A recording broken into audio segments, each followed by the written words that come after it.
내 삶을 이끌어준 10번째 말씀. 하늘로부터 오는 소리. 백성이 다 세례를 받을새 예수도 세례를 받으시고 기도하실 때에 하늘이 열리며 성령이 비둘기 같은 형체로 그의 위에 강림하시더니 하늘로부터 소리가 나기를 너는 내 사랑하는 아들이라 내가 너를 기뻐하노라 하시니라. 누가복음 3장 21에서 22절. 30세 되던 해에 둘의 선교를 시작한 이래 세월이 흘러 70세에 이르러 은퇴 예배를 드리게 됐습니다. 그날 설교에서 말했습니다. 은퇴를 영어로는 retire라고 표현합니다.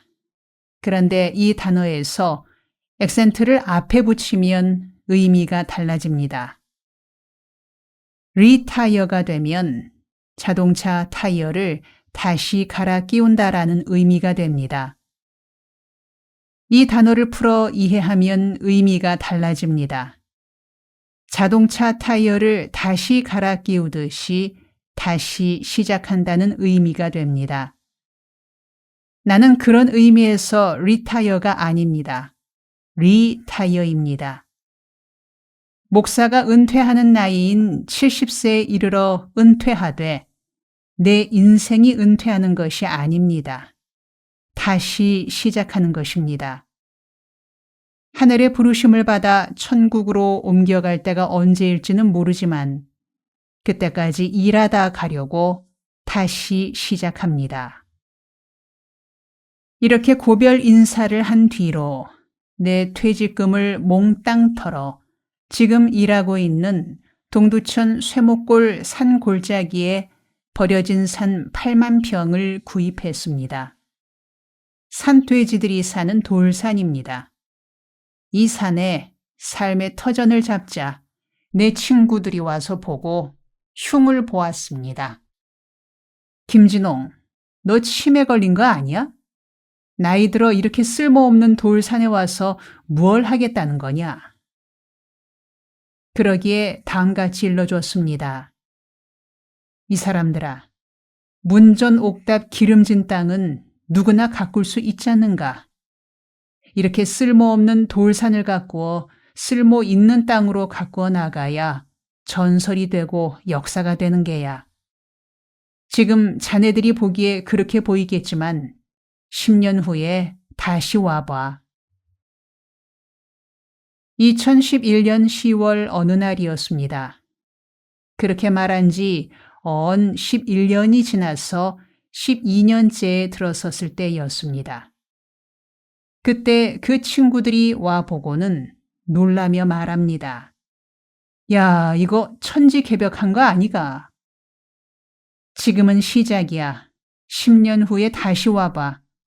인생은 도전이야. 나이 들었다고 노인 행세하고 살면 인생 마무리가 멋이 없지 않는가? 사람은 모름지기 마지막이 좋아야 하는 기야. 어깨를 펴고 그렇게 말했습니다. 내가 인생 마무리를 위하여 이곳을 선택하게 된 내력을 쓰겠습니다.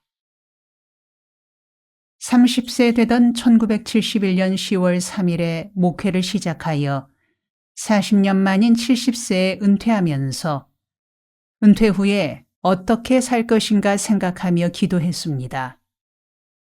나는 40년 목회 생활을 하면서 엎치락 뒤치락 곡절이 많았습니다. 실수도 많았고 허물도 적지 않았습니다. 말하자면 연습하다 40년 세월이 간 셈입니다. 그런데 이제 철들만 하니 은퇴할 나이가 되었습니다.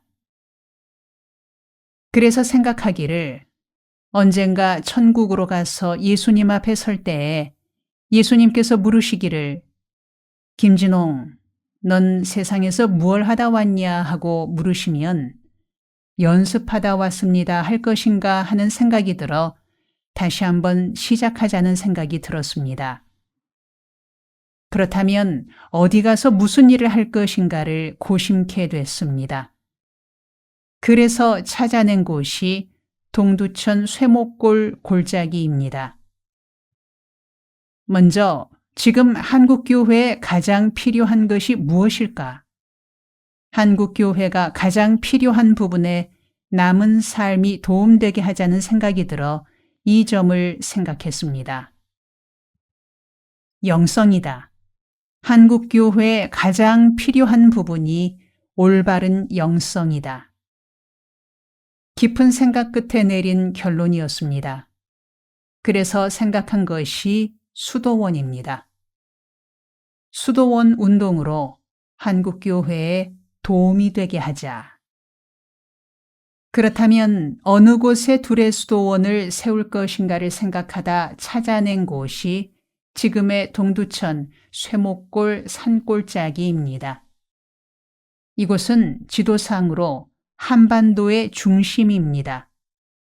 산 너머에 지적협회에서 세운 한반도 중심이라 표시한 말뚝이 세워져 있습니다.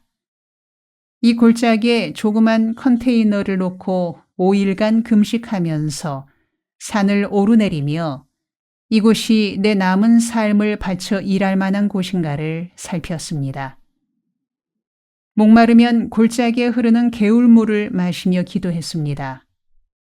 5일간의 금식 기도 끝에 바로 이곳이라는 결론에 이르게 됐습니다. 그리고 받은 말씀이 누가복음 3장 21절과 22절의 말씀입니다. 백성이 다 세례를 받을새 예수도 세례를 받으시고 기도하실 때에 하늘이 열리며 성령이 비둘기 같은 형체로 그의 위에 강림하시더니 하늘로부터 소리가 나기를 너는 내 사랑하는 아들이라 내가 너를 기뻐하노라 하시니라. 이 말씀에서 세 가지 기도 제목을 찾았습니다.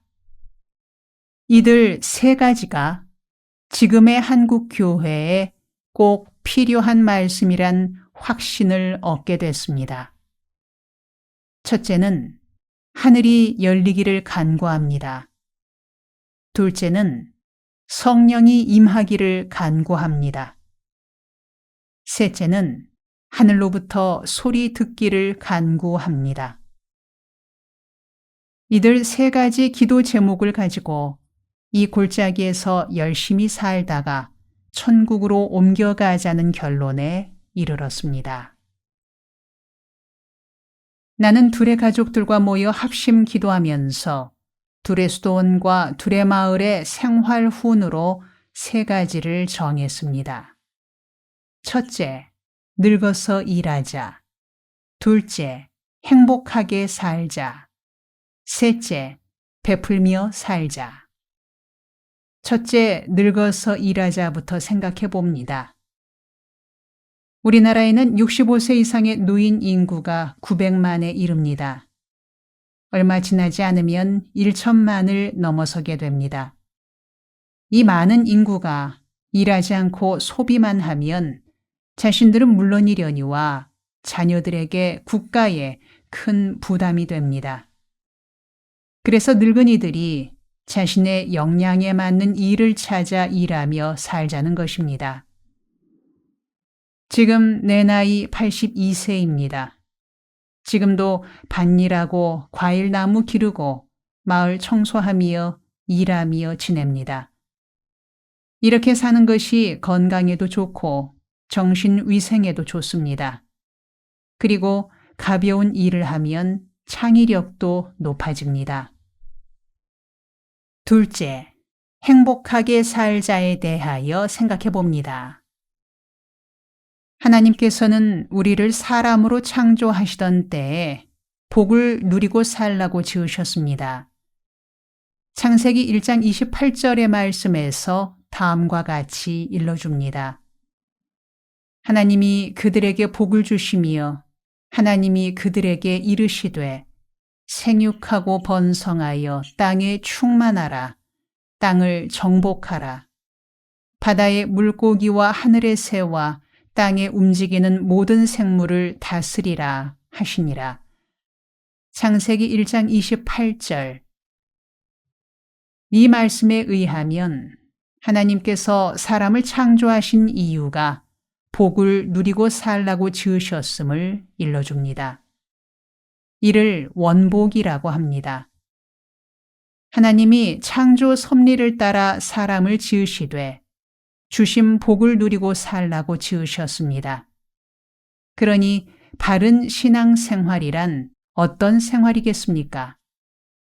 주신 복을 누리고 행복하게 사는 것이 바로 하나님의 뜻입니다. 그래서 동두천 두레마을의 삶은 주신 복을 누리며 행복하게 살자는 것입니다. 땅에 살 동안 행복하게 살다가 죽은 후에 천국의 행복을 누리고 살자는 목표입니다. 그런데 요즘은 크리스천이면서 복을 누리지 못하고 우울증에 걸리거나 공황장애에 걸리거나 이런저런 모습으로 복을 누리지 못한 채로 살아가는 분들이 의외로 많습니다. 셋째, 베풀며 살자에 대하여 생각해 봅니다. 크리스천의 삶은 섬기는 삶이요, 베푸는 삶입니다. 이미 하나님께 받은 복을 이웃에게 나누고 베풀며 사는 삶이 두레마을 가족들의 삶이어야 합니다. 섬기는 삶의 모습을 그리스도께서 보여주셨습니다. 내가 주와 또는 선생이 되어 너희 발을 씻었으니 너희도 서로 발을 씻어주는 것이 옳으니라. 요한복음 13장 14절. 너희 중에 누구든지 으뜸이 되고자 하는 자는 모든 사람의 종이 되어야 하리라. 인자가 온 것은 섬김을 받으려 함이 아니라 도리어 섬기려 하고 자기 목숨을 많은 사람의 대속물로 주려 함이니라. 마가복음 10장 44에서 45절.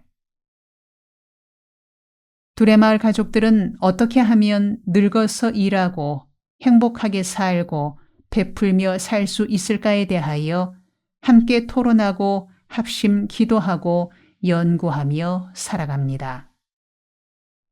둘의 선교 운동은 50여 년 전 시작하던 때로부터 땅과 사람을 살리는 공동체 운동으로 시작했습니다. 지난 반백년 동안 잘하든 못하든 꾸준히 이 사명을 잊지 아니하고 실천했습니다. 이제 동두천 산 골짜기에서 두레마을 운동을 펼치면서 지난 세월에 제대로 실천하지 못하였던 사명을 제대로 실천하겠다는 결의를 품고 새롭게 시작하였습니다. 동두천 두레마을에는 8만 평 산지와 이 산지를 둘러싸고 있는 22만 평 국유지를 합하여 30만 평의 숲이 있습니다. 이곳이 우리들의 사명을 실천하여 나가는 현장입니다. 그리고 경남 함양 삼봉산 기슭에 지리산 두레마을이 있고 나의 고향인 경북 청송에도 청송 두레마을을 세우는 작업이 진행 중입니다. 동두천 두레마을, 지리산 두레마을, 청송 두레마을이 우리들의 꿈과 비전을 실천하는 보금자리가 됩니다. 여기에 통일 한국 시대에 이루어질 개마고원 두레마을이 더하여질 것입니다. 지금 한국의 토양은 병들어 있습니다. 퇴비를 넣어 비옥하게 가꾸지 않고 농민들이 편함을 좇아 제초제로 잡초를 잡고 화학 비료의 농약을 다반사로 사용합니다. 그런 농업이 반복되어지니 토양 속의 미생물들과 지렁이, 곤충들이 죽게 되고 토양 성분은 산성화되었습니다. 땅을 창조하시어 땅의 주인 되시는 여호와께서 오염되고 산성화된 땅을 고치시기를 원하십니다. 그 사명을 우리들에게 주셨습니다. 두레마을은 이 사명을 실천하는 일에 전심 전력을 다하는 공동체입니다. 반드시 이루어내야 할 천직으로 알고 있습니다. 그러기에 두레마을 농업은 사무농업입니다. 제초제 사용하지 아니하고 화학비료 사용하지 아니하고 농약 사용하지 아니하고 수익에 매달리지 아니하는 자연 농업입니다. 일컬어 에덴 동산의 농업이요 하나님의 농업이요 자연 농업입니다. 요한복음 15장에 일컫기를 하나님은 농부라 하였습니다. 농부 대신 하나님의 뜻을 받들어 좋은 열매 맺는 것이 우리에게 주어진 사명입니다. 토양이 비옥한 정도를 비옥지수, 휴머스 지수라 합니다. 휴머스 지수가 10 이상이 되면 과일도 곡식도 채소도 자연 속에서 자라게 됩니다. 이른바 에덴 동산의 휴머스 지수가 10 이상이라 하겠습니다. 그래서 두레마을의 농업은 휴머스 지수를 10에 가까이 올려주는 농업입니다. 그렇게 되면 잡초도 지렁이도 미생물들도 모두가 농민과 합하여 풍성한 작물이 자라게 하는 동지가 됩니다. 하나님이 이르시되 내가 온 지면에 심했는 모든 약초, 채소와 씨 가진 열매 맺는 모든 나무, 과일나무를 너희에게 주노니 너희의 먹을거리가 되리라. 창세기 1장 29절. 창세기 1장 27절과 28절에서 하나님께서 하나님의 형상대로 사람을 지으시고 그들에게 복을 주시고 그 복을 누리며 살게 하셨다 이르셨습니다. 하나님이 주신 복을 누리며 사는 삶은 사람들에게 주어진 축복이요, 특권입니다. 이런 복을 신학에서는 원복, 오리지널 블레싱이라고 일컫습니다. 이어서 말씀하시기를 하나님이 지으신 모든 창조물을 다스리라 하셨습니다. 다스리다는 말의 히브리어는 RADA, 라다입니다. 이 단어는 관리한다, 돌본다, 경영한다는 의미를 지닌 단어입니다. 이런 사명을 일컬어 청지기직이라 합니다. 그리고 그런 청지기직을 감당하며 살아가는 사람들에게 먹거리를 주셨습니다. 온갖 약초와 과일들입니다. 한글 성경에서는 채소로 나와 있습니다만 가장 대표적인 영어 번역인 킹 제임스 버전판에서는 허브로 나옵니다. 하나님께서 손수 지으신 사람에게 약초와 과일을 먹거리로 주시고 주신 복을 누리며 살게 하셨습니다. 우리들의 밥상에 오르는 채소들은 약초입니다. 무도, 배추도, 당근도 모두 약초입니다. 그리고 사과, 대추, 감, 바나나 모든 과일이 하나님께서 주신 축복된 먹거리들입니다. 그래서 두레마을에서는 약초와 과일을 열심히 심어 가꿉니다. 400여 년 전 허준 선생께서 쓰신 불후의 명저 동의보감에는 298가지의 약초가 등장합니다. 한반도 각지에서 나오는 약초들입니다. 이들 약초를 먹으며 건강한 몸, 건강한 삶을 살아가는 것이 하나님의 창조 섭리요 축복입니다. 예를 들어 민들레는 어디에서나 잘 자라는 풀입니다. 그런 민들레가 우리 몸에 탁월한 약초인 줄 모르고 살아갑니다.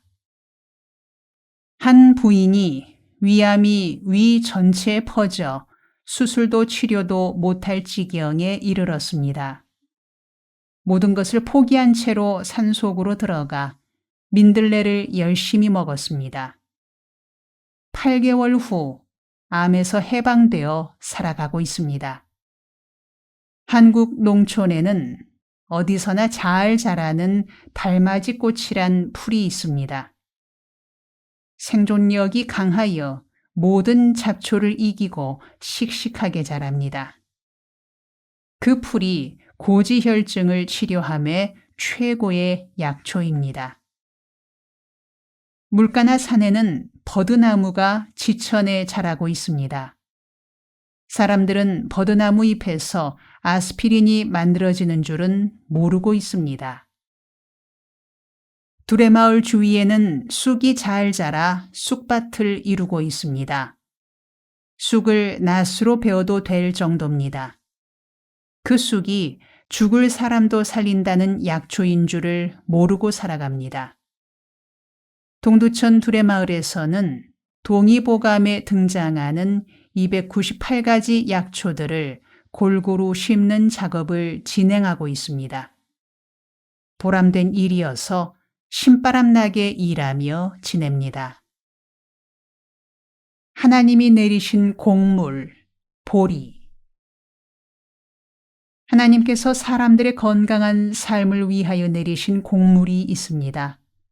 한국에서는 보리, 서양에서는 오트밀입니다. 제가 어린 시절의 보리는 가난의 상징처럼 구박받았습니다. 그러나 요즘 들어 보리의 진가를 다시 알게 됐습니다. 하나님께서 내리신 곡물 중에 최상의 곡물이 보리입니다. 땅과 사람을 살리는 공동체로서 두레마을은 그간 식품 공장을 세우고 국민 건강식품으로 보리국수를 생산합니다. 보리 음식 보리국수는 현대인의 선택이 아니라 필수입니다. 보리가 건강에 이로운 점을 소개합니다. 1. 보리는 당뇨의 예방과 개선에 이롭습니다. 보리에는 식이섬유인 베타글루칸이 많이 함유되어 담즙과 결합하여 혈중 지질 수치를 감소시켜줍니다. 쌀보다 무려 70배가 함유되어 있습니다. 2. 보리는 다이어트 식품입니다.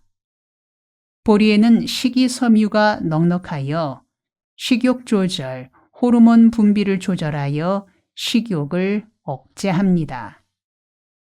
쌀의 16배, 밀의 5배가 많습니다. 3. 보리는 심혈관 건강에 이롭습니다. 보리 속 베타글루칸 성분이 혈중 지방 축적을 억제하는 효능으로 혈액순환을 원활히 하므로 심근경색과 고혈압을 예방합니다. 4. 보리는 항암과 항산화 효과가 있습니다. 보리에 SOD 효소, 비타민 C, 비타민 E, 폴리페놀 성분이 풍부하여 항산화 작용에 도움을 줍니다. 5. 보리는 변비를 완화시킵니다. 보리 속에 함유된 다량의 식이섬유가 장을 건강하게 하고 장 운동을 활발히 하기에 변비를 완화시켜줍니다. 6. 보리는 콜레스테롤을 낮춥니다. 보리에는 불포화 지방산이 풍부하여 체내 LDL, 콜레스테롤을 낮추는 역할을 합니다. 7. 보리에는 면역력을 높이는 효과가 있습니다. 베타글루칸은 장에서 흡수되어 대식세포가 그 조각들을 방출하는 과정에서 면역세포 활성화에 영향을 주어 감기 등의 질병 예방에 기여합니다. 8. 보리는 간 건강과 피부 노화 억제에 효과가 있습니다. 보리에는 사포닌 성분이 다른 곡물에 비해 2배 함유되어 있어 세포 노화 방지와 피부 노화를 지연시킵니다. 9. 보리는 겨울에 자라기에 병충해가 적어 농약 사용이 필요 없는 작물입니다. 보리는 10월과 11월에 파종하여 겨울에 자라기에 농약을 주지 아니하기에 자연이 베풀어주는 4대 건강식품으로 손꼽힙니다. 에스겔서에는 여호와께서 에스겔에게 이르시되 라는 말씀이 계속 나옵니다. 너는 밀과 보리와 콩과 팥과 조와 귀리를 가져다가 한 그릇에 담고 너를 위하여 떡을 만들어 먹으라. 에스겔 4장 9절. 유대교를 믿는 유대인들은 구약 성경을 그들의 경전으로 사용합니다. 오래전 미국 오리건주 포틀랜드에 사는 20대의 한 젊은이가 구약 성경 에스겔서 4장을 읽다가 9절에서 에스겔에게 먹으라 이르신 하나님의 말씀을 읽고 도전받아 9절에 등장하는 6가지 잡곡을 원료로 하여 빵을 만들어 시판했습니다. 그 빵을 먹은 분들의 건강에 뛰어난 효력이 있어 큰 성공을 거뒀습니다. 둘의 수도원에서는 10일 금식과 4일 금식 프로그램이 있습니다. 금식을 마친 후에 이어지는 보식 프로그램이 대단히 중요합니다. 10일 금식 후 보식을 잘못하면 모처럼 실행한 금식이 오히려 건강에 해를 주는 경우까지 있습니다. 그래서 금식 후 참가자들에게 바람직한 보식을 위해 철저한 매뉴얼을 제공합니다. 둘의 수도원에서 지도하는 금식 후 보식 중에 에스겔서 4장 9절에 기록된 에스겔 선지에게 하나님께서 일러주신 6가지 곡물을 가루로 만들어 죽으로 먹게 합니다. 그런데 그 효과가 너무나 탁월하여 많은 분이 이용하게 됐습니다. 두레마을의 에스겔 곡물을 장복한 분들이 여러 가지 지병에서 회복되게 된 예가 많습니다.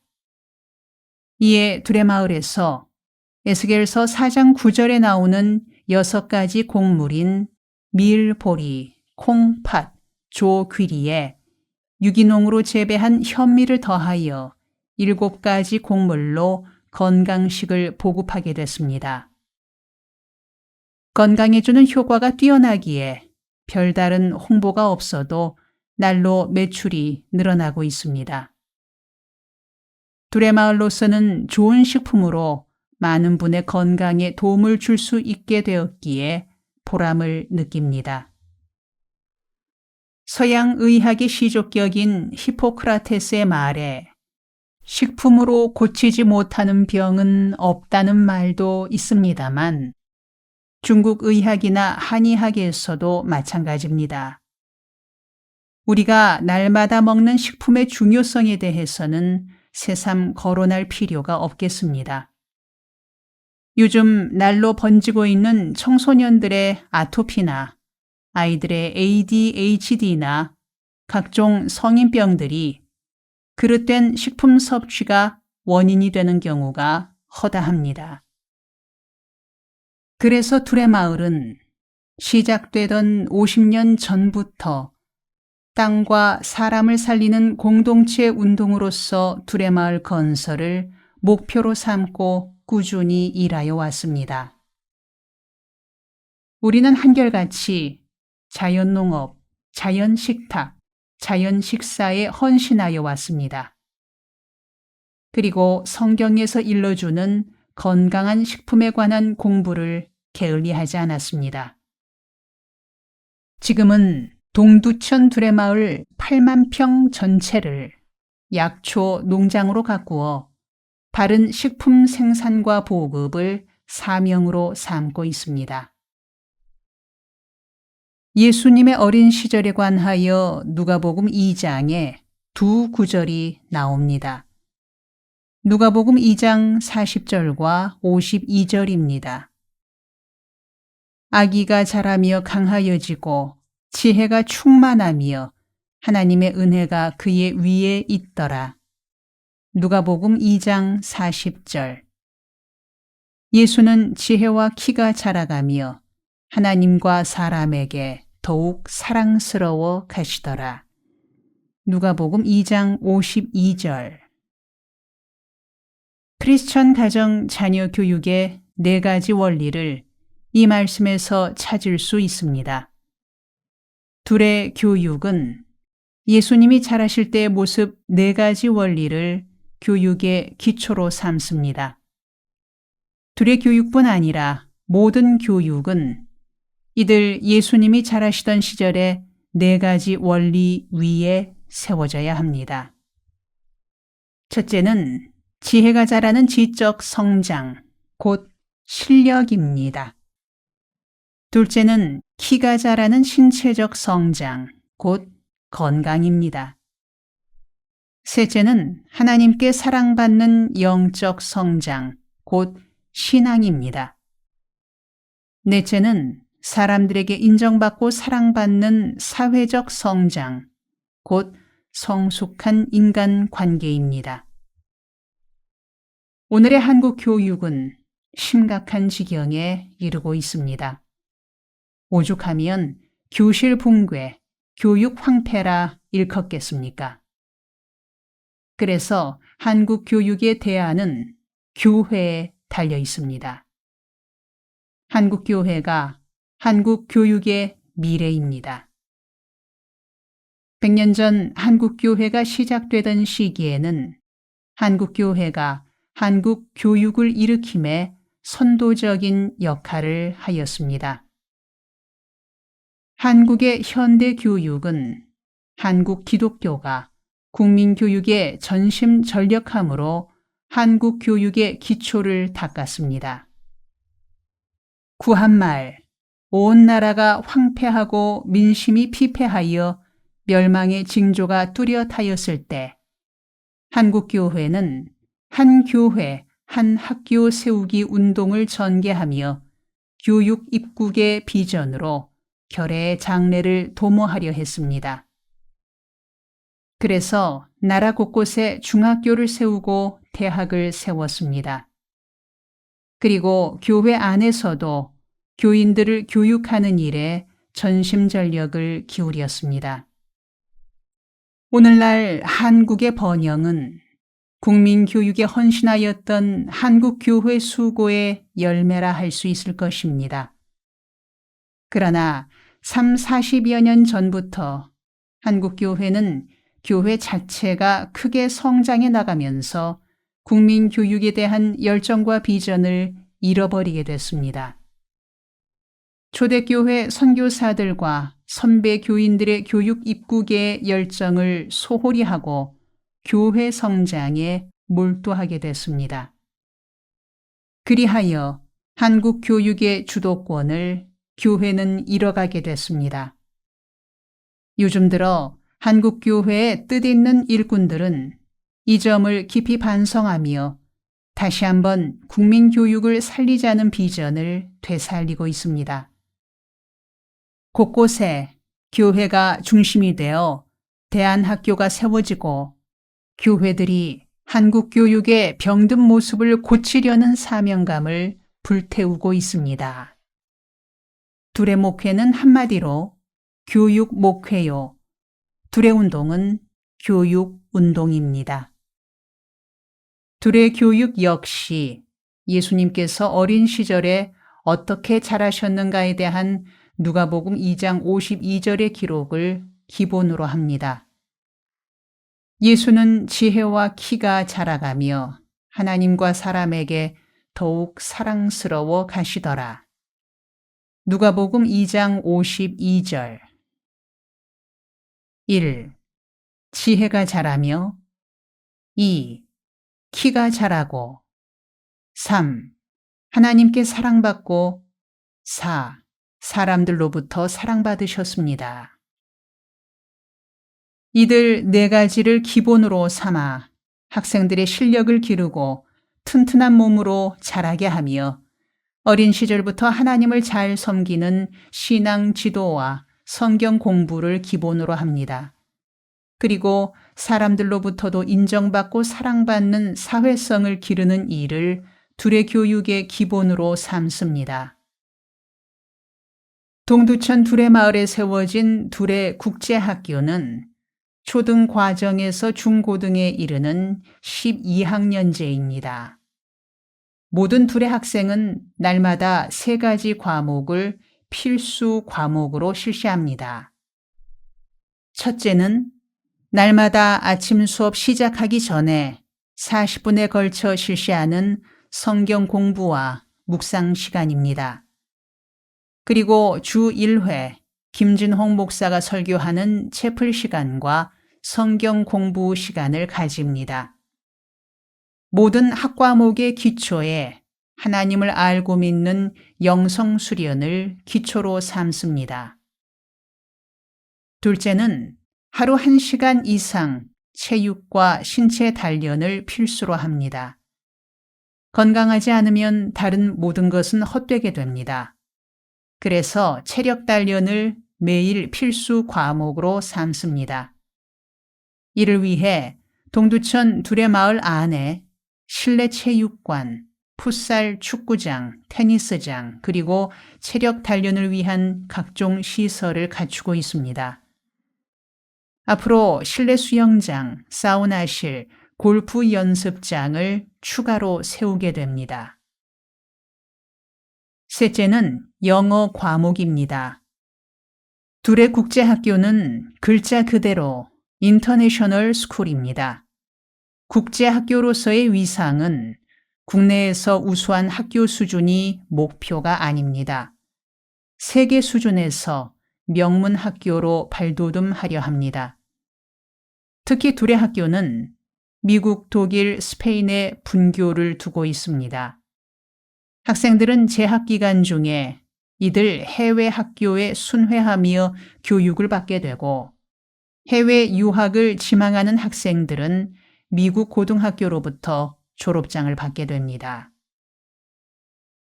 둘의 국제학교는 전교생이 기숙사에서 보내게 됩니다. 그러나 초등 과정은 아직 부모 슬하에서 자라야 할 나이이기에 양주시 덕정지구에 세워진 초등학교에서 5학년까지 교육을 받고 6학년부터 기숙사로 들어오게 됩니다. 다음 편에 계속됩니다.